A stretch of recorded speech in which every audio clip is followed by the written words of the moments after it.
الحمدللہ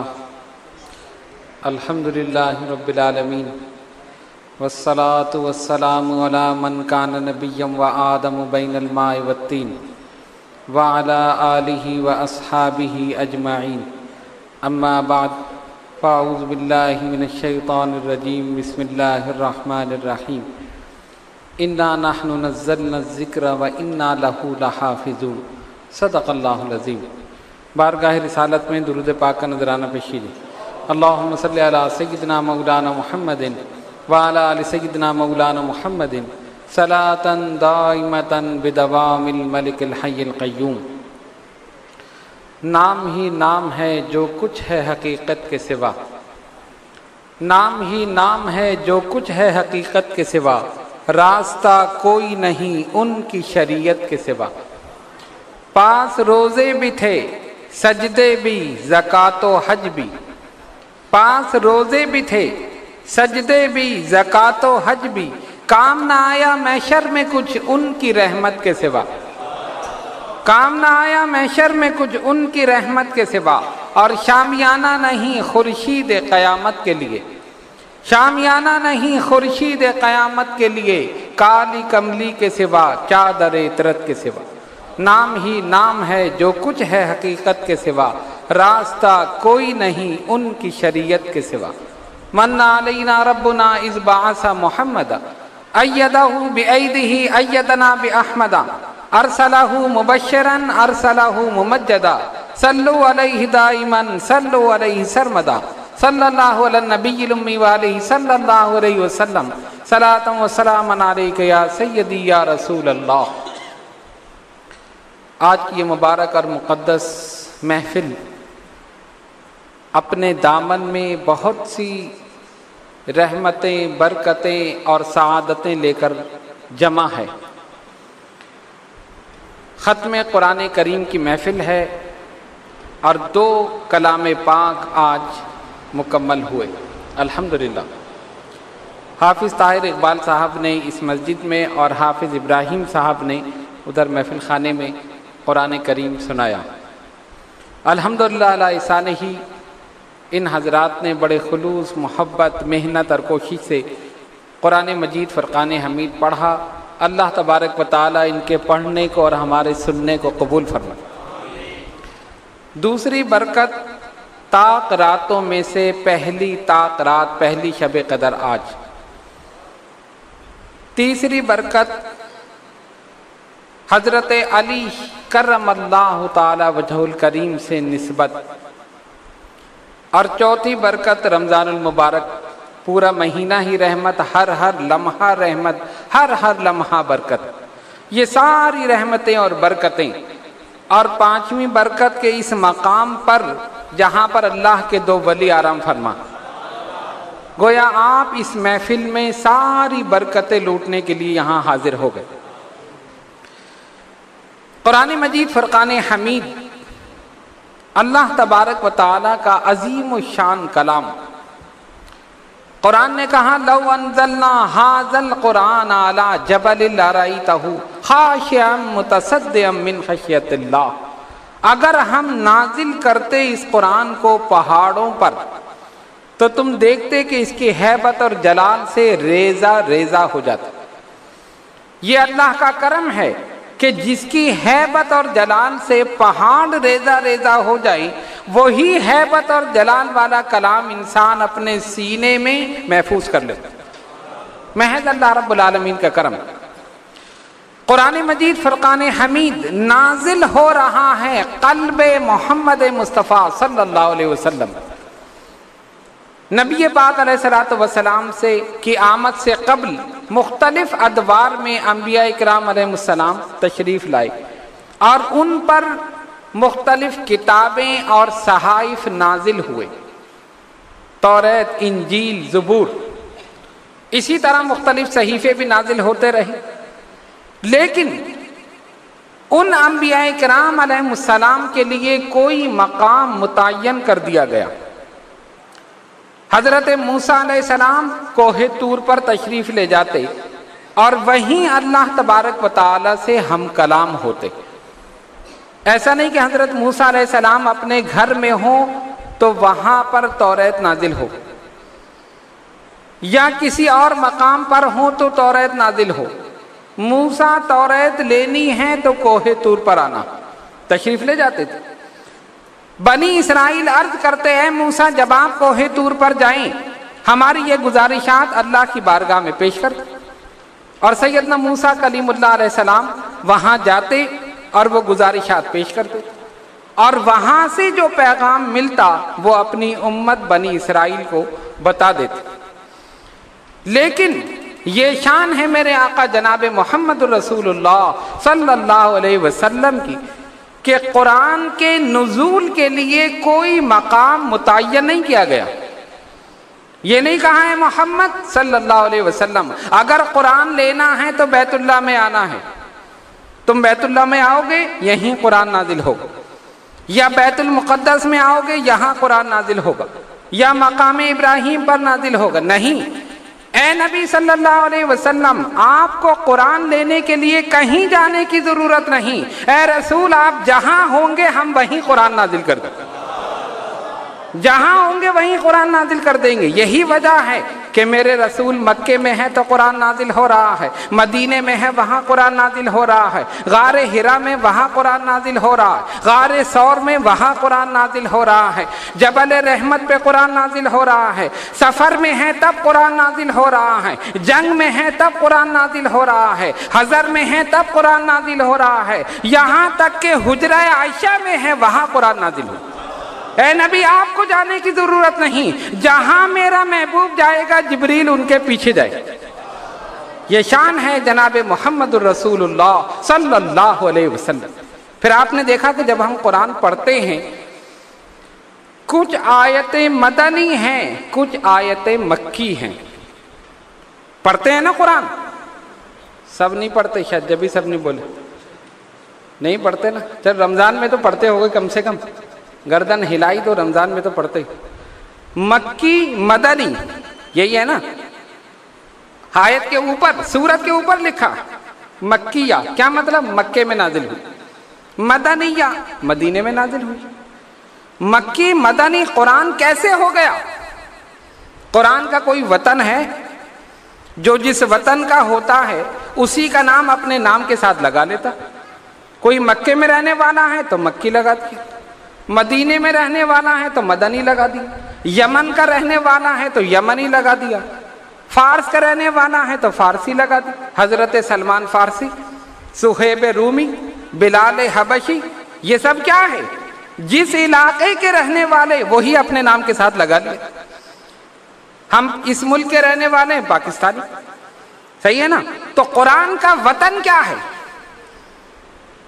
قرآن کہاں سے آیا اور قرآن کہاں کا رہنے والا ہے؟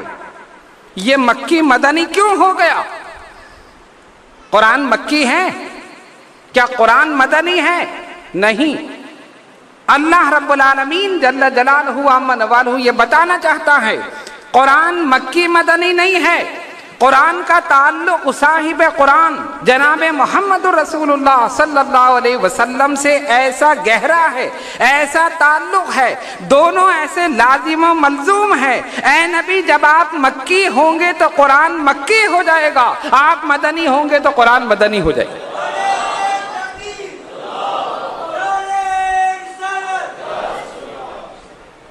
میرے رسول مکے میں ہیں، جتنی آیتیں نازل ہوئیں سب مکی ہو گئی، اور رسول مدینے میں جتنی آیتیں نازل ہوئیں سب مدنی ہو گئی۔ تو قرآن مکی مدنی نہیں، قرآن اور صاحب قرآن کا تعلق ایسا ہے، ایک خاموش قرآن ہے، ایک بولتا قرآن۔ خاموش کر رہے تو خدا کی کتاب ہے، اور بولنے لگے تو رسالت مآب ہے۔ ایک خاموش قرآن ایک بولتا قرآن، دونوں لازم و ملزوم ہے۔ تو مکی مدنی اس طرح ہو گیا۔ اب دیکھیے ایک آیت نازل ہوتی، نبی پاک علیہ الصلوۃ والسلام فوراً صحابہ کو بلاتے، لکھو۔ صحابہ لکھتے، اس آیت کو لکھتے، کیوں؟ تاکہ وہ ضائع نہ ہو جائے۔ تحریر علم کو باقی رکھتی ہے، قلم علم کو باقی رکھنے کا ذریعہ ہے۔ قرآن نے قلم کی قسم کھائی نا، نون والقلم وما یسطرون، قسم ہے قلم کی اور اس نوشتے کی جو لکھا گیا۔ کیوں؟ قلم علم کو باقی رکھتا ہے، قلم علم کو باقی رکھنے کا ذریعہ ہے، قلم علم کی تشہیر کا ذریعہ ہے، قلم علم کی تبلیغ کا ذریعہ ہے، قلم علم کو دوسروں تک پہنچانے کا ذریعہ ہے۔ اور سلسلہ شروع ہوا بارگاہ رسالت صلی اللہ علیہ وسلم۔ تو جو صحابہ لکھتے تھے انہیں کہتے کاتبان وحی۔ حضور پرنور علیہ الصلوۃ والسلام بلاتے، آیتیں لکھوا لے، قرآن نازل ہوتا رہا، مکمل ہو گیا۔ اور جب مکمل ہو گیا، حضور پرنور علیہ الصلوۃ والسلام نے ظاہری طور پر پردہ فرما لیا، اس دنیا سے تشریف لے گئے۔ اس وقت یہ قرآن ایک جلد میں نہیں تھا، جیسا کہ آج ہم پڑھتے ہیں نا، ادھر سے اٹھایا اور فوراً کھول کے بیٹھ گئے، پڑھ لیا، کتنی آسانی۔ اس وقت ایسا نہیں ہے، ہڈیوں پر، چمڑوں پر، پتھروں پر، پتوں پر قرآن کی آیتیں لکھی، اور قرآن کی آیتیں منتشر تھیں، بکھری ہوئی تھیں۔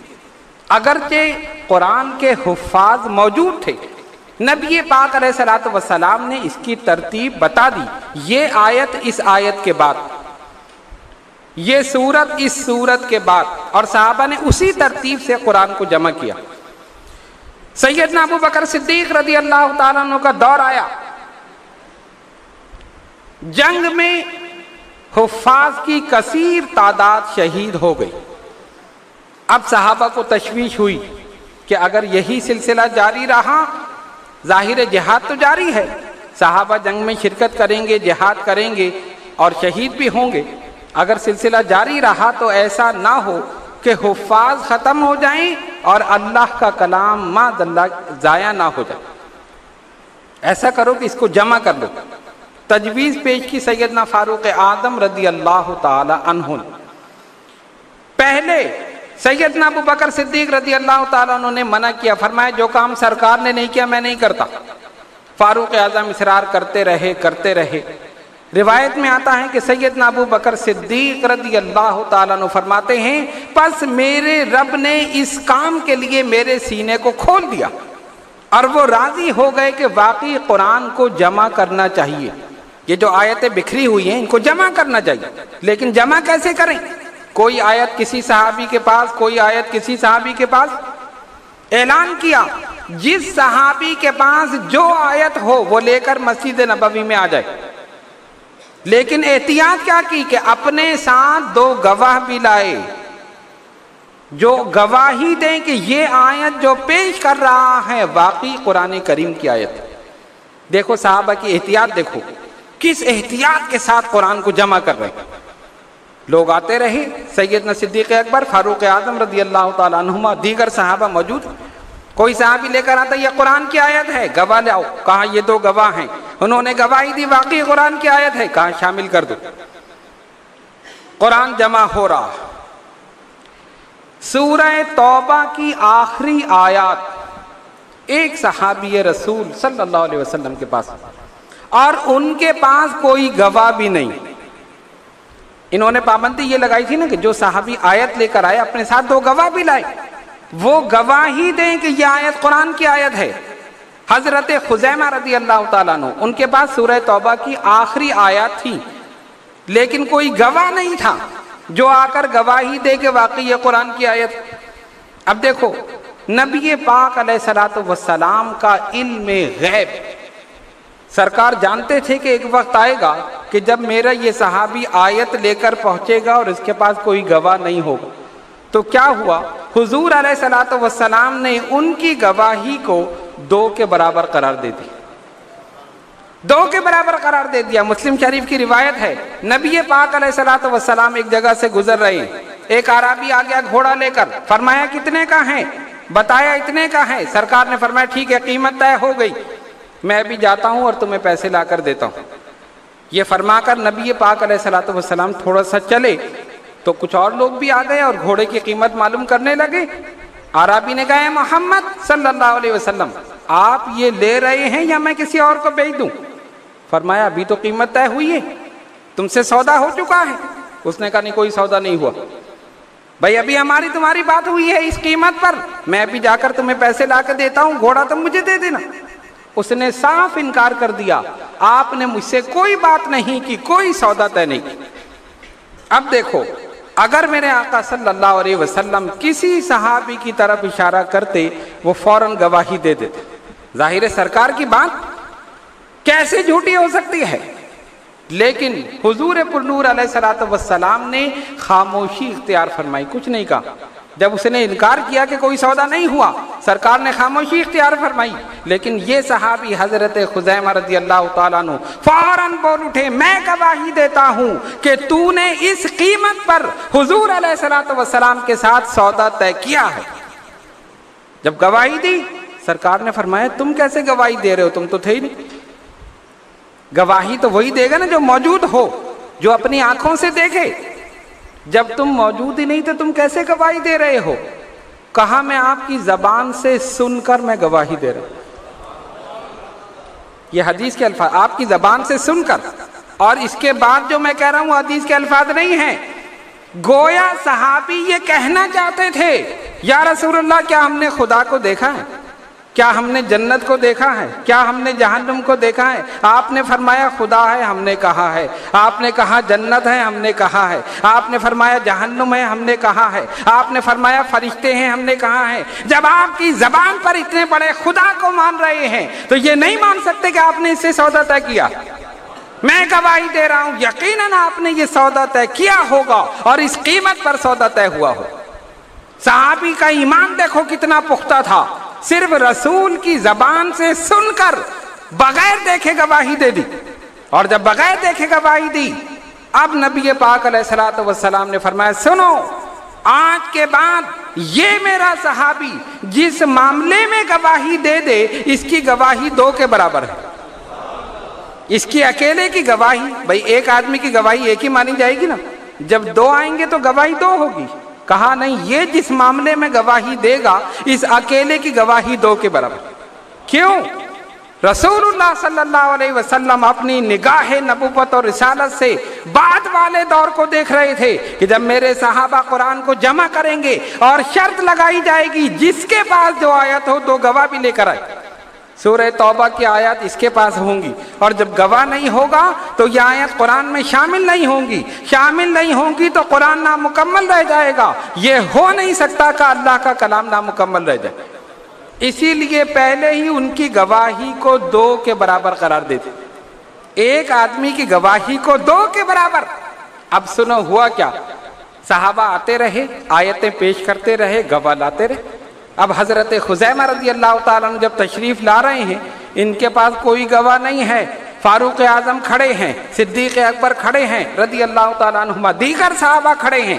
حضرت خزیمہ پہنچتے ہیں, یہ آیتیں میرے پاس ہیں. فاروق اعظم نے پکارا, خزیمہ تجھے کسی گواہ کی ضرورت نہیں, میرے آقا نے پہلے ہی تیری گواہی کو 2 کے برابر قرار دے دیا, تجھے گواہ کی ضرورت ہی نہیں ہے. لاؤ ان آیتوں کو قرآن میں شامل کر دو. آیتیں قرآن میں شامل ہو گئیں, اللہ کا کلام مکمل ہو.